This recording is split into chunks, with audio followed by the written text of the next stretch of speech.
delighted to introduce Marcelo Lopes from Valaris. Hello. Hello, how are you today? So great. Now you are a new face to me, so it's exciting to meet you. Pleasure to be here.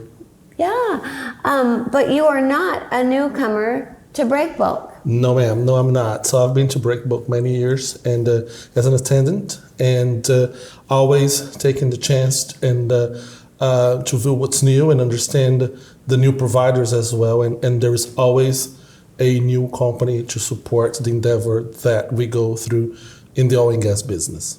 Great. So you work for Valaris. Give us just a snapshot of what you do for the company and what your company is involved in. Absolutely. So Valaris is a drilling contractor, drilling company operating in 6 continents, very global active with drill ships, semi-submersibles, and jackups.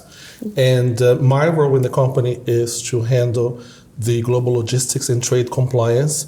I am specifically involved with the Western Hemisphere, so therefore Latin America, anything North America, Central America, and Latin America, and the Caribbean, of course, would be part of my role in the company.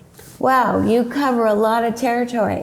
It's part of the deal, yes ma'am. Yeah, yes ma'am, it's part of the deal, yes. Well, that's so great. And so that makes you particularly well suited for the panel that you will be speaking on, which is, of course, Latin America. Project opportunities.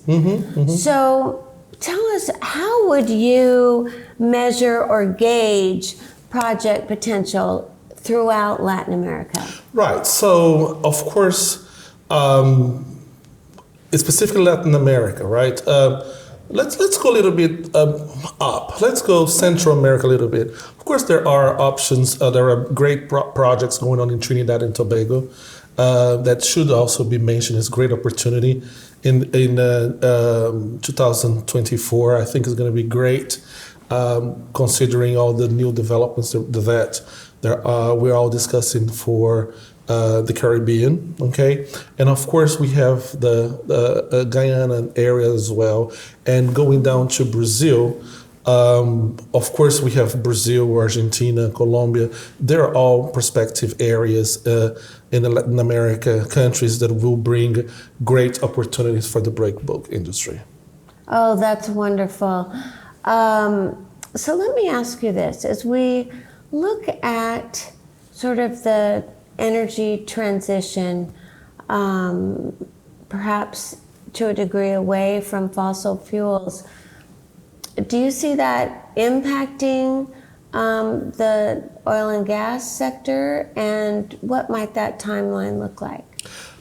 I don't think so. I mean, you have to understand the oil and gas sector is well established.